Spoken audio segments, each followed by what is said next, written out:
El cónclave, un momento tan esperado luego de este acontecimiento mundial que fue la muerte del Papa Francisco. Y bueno, estamos nosotros también preparados para ello, para que usted en casa entienda cómo es este proceso y cómo se desarrolla el cónclave. Así es, y que viene quizás también después de este gran evento para la Iglesia Católica, pero para ello nos acompaña un gran especialista para hablar de esos últimos detalles, porque ya el día de mañana entonces se realizará esas grandes votaciones y decisiones dentro de la Iglesia Católica. Para ello le damos la bienvenida a Alejo. ¿Cómo estás? Muchísimas gracias, bien, de nuevo me siento en casa en este programa con Alejandro, contigo y con todos los que producen La Tisana. Gracias por la invitación para hablar de un tema, por supuesto, que me apasiona muchísimo, como es la fuente eclesiástica, y ahorita que estamos viviendo un evento histórico, toda la catolicidad mundial y por supuesto la feligresía y también creyentes y no creyentes que están a la expectativa de lo que pueda pasar en este cónclave 2025, que está lleno de muchas dudas, pero también de mucha expectación para saber qué va a pasar, a qué papa van a elegir y todo lo que concierne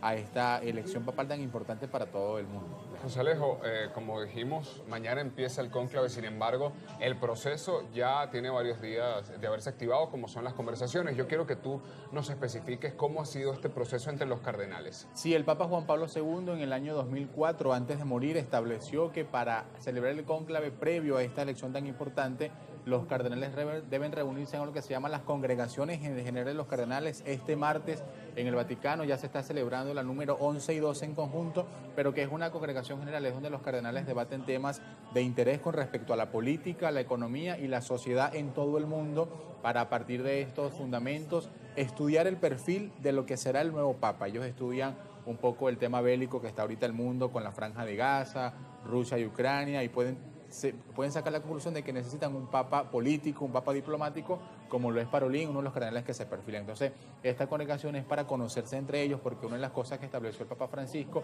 es hacer el colegio cardenalicio, todos los cardenales, un poco más universal. De hecho, hay lugares en el mundo donde es primera vez que tienen un cardenal. El ejemplo de África, de Oceanía, de Asia, son congregaciones donde nunca había habido un cardenal, y el Papa se encargó de hacer el colegio más universal y más católico. Entonces los cardenales no se conocen entre sí, y justamente esta reunión es para conocerse y para estudiar el perfil del nuevo Papa. En la actualidad vamos a apoyarnos con un gráfico que va a salir ahorita en la pantalla para ubicarnos un poco en contexto. Hay 250 cardenales que componen el colegio cardenalicio. Estos cardenales son creados única y exclusivamente por el Papa, pero de estos 250 cardenales, solamente 135 son electores, Alejandro.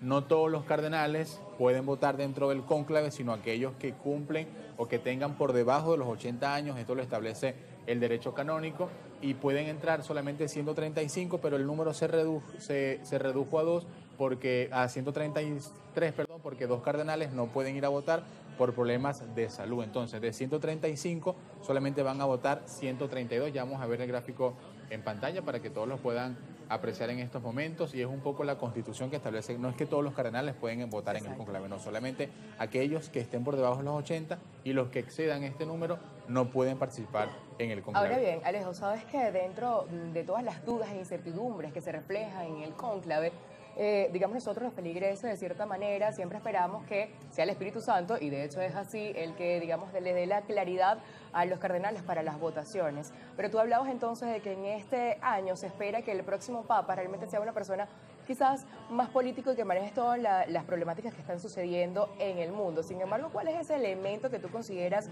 que es más relevante, o elementos más relevantes que debería tener el próximo Papa para poder ser electo? Y para ti, ¿quién es ese cardenal prospecto a ser? Sí, cuando eligieron al Papa Francisco, que fue en el año 2013, la Iglesia necesitaba una transformación, un cambio, para que tuviera más apertura con respecto a temas que eran tabú, como la homosexualidad, el aborto, los casados divorciados que recibían la comunión. Entonces, el Espíritu Santo dio a la Iglesia, se quiere, un Papa revolucionario, transformador, que de alguna u otra forma rompió los protocolos del Vaticano y dio una Iglesia más fresca. Francisco, como lo hemos analizado en estos especiales, llevó ese aire latinoamericano a la Iglesia que le hacía falta. Lo que necesita la Iglesia hoy en día, lo sabe el Espíritu Santo, por supuesto, pero por los estudios y análisis que hemos hecho, es un Papa que siga la línea del Papa Francisco, porque de nada vale 12 años del pontificado y que vuelva otra vez la Iglesia a ser más cerrada, un poco con estos tabú en temas que ya el Papa Francisco rompió y abordó. Y también una de las cosas que imperaba en aquel entonces era el tema de los abusos sexuales, que el Papa Francisco lo abordó sin problema, en la prensa, con los políticos, o sea, no le dio miedo afirmar y pedir perdón de que en la iglesia había sacerdotes y cardenales inclusive que abusaron de niños y de gente adulta. Entonces, la iglesia hoy en día necesita también que se siga esa línea del Papa Francisco, pero fundamentalmente un Papa que sea conciliador y que apoye el diálogo entre los pueblos que están en conflicto, como decía al inicio de este programa. El mundo está en conflicto, Rusia y Ucrania, también en el Medio Oriente. Queremos un Papa, o la Iglesia necesita un Papa que sea dialogante con esas comunidades para traer un poco de paz a la humanidad. Y sí se puede lograr, como hemos visto, la diplomacia vaticana es antiquísima y ha resuelto muchos conflictos bélicos en el mundo. Entonces, la Iglesia necesita un Papa que sea político y que sea diplomático en estos entonces. A ver, sabemos que inicia mañana el cónclave, pero no sabemos cuánto tiempo va a durar. Sí, de hecho... La pregunta aquí, José Alejo, es cómo se ve el panorama. ¿Tú crees que hay un panorama sencillo para que este cónclave sea corto? La prensa está un poco dividida. Algunos estudiosos vaticanistas dicen que puede ser un cónclave rápido, porque ya saben más o menos el perfil del Papa, pero puede ser también un cónclave que se tarde, porque los cardenales no se conocen todos. Estas congregaciones sirven para conocerse, pero ponerse de acuerdo va a ser un poco difícil porque no se conocen unos con otros. De repente se les haga difícil llegar a un acuerdo porque no saben qué perfil puede tener el Papa, y también está esa división entre los cardenales que son conservadores y los cardenales que de alguna u otra manera le llaman liberales. Entonces, claro, va a ser un poco difícil ponerse de acuerdo. El último cónclave que duró fue 3 años. Se dice que no creo que dure 3 años este cónclave, por supuesto puede durar entre 2 a 5 días, es lo que se especula, pero esperemos que sea rápido y que ya el jueves podamos contar con un Papa. Claro, libre. Más de un mes nosotros no vamos a estar en esta situación. O sea, hay personas que dicen que esto podría durar un año, pero no es imposible. Va a pasar. Ya creo que para jueves o viernes ya la Iglesia Católica puede contar con un Papa, pero vamos a analizar rápidamente, Alejandro, que quiero compartir con ustedes un gráfico que es la influencia latinoamericana dentro de este cónclave, los cardenales que están en el continente americano, que va desde Canadá hasta el sur de Chile, y ver un poco si Latinoamérica pudiese contar con un Papa o no, o si también, por ejemplo, cómo influye esta doctrina, esta moralidad católica. Aquí vemos, mira, podemos analizar un poquito en el continente suramericano. Guatemala cuenta con un cardenal elector, Nicaragua con 1, Ecuador con 1, Perú 1, Chile 1, Argentina 4, Uruguay 1, Paraguay 1, Brasil 7, Colombia 1, Haití 1 y Cuba 1. Es la influencia suramericana en este cónclave que va a elegir al Papa. Lamentablemente Venezuela cuenta con 2 cardenales que por exceder los 80 años de edad no pueden participar en este cónclave. Pero aquí vemos la representación de nuestro continente en este cónclave que va a elegir al próximo Papa.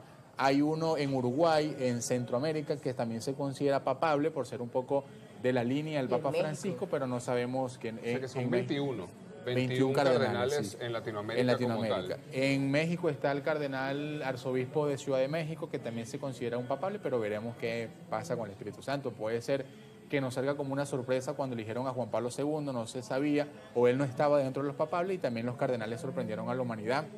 Un poco en el contexto político de la época estaba la Guerra Fría, la Unión Soviética que dividía a Europa Occidental con Europa Oriental. Entonces el Papa vino a acabar con el comunismo de aquel entonces, al igual que hizo Francisco con los tabús que tenía la Iglesia Católica. También está resonando mucho el filipino, que quizás estaba dentro de los más allegados al Papa Francisco.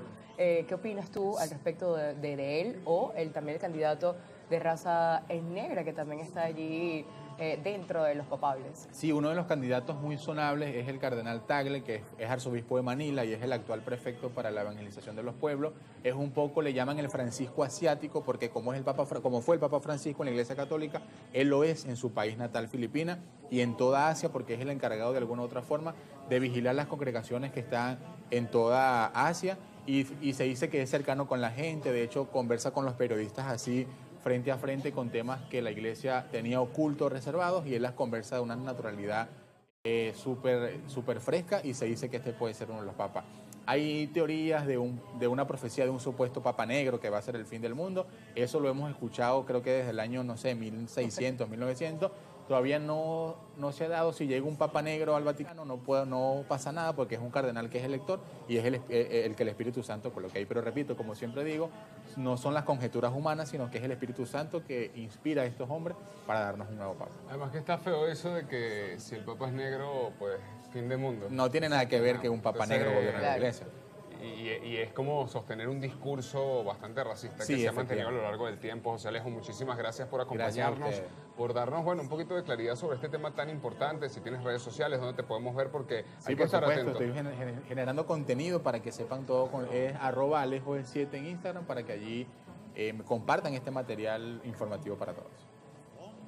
Bueno, con esto nosotros vamos a la pausa, mi querida Zuli, ya Sí, ya entendiendo un poco más lo que podríamos esperar alrededor de 5 días que podría durar el cónclave. Esperemos que sea así. Aquí estaremos para llevar esa, información. bueno, no esa primicia, porque eso será una noticia que será compartida, pero por lo menos podremos analizarla a través de esta pantalla. Vamos a la pausa, ya venimos.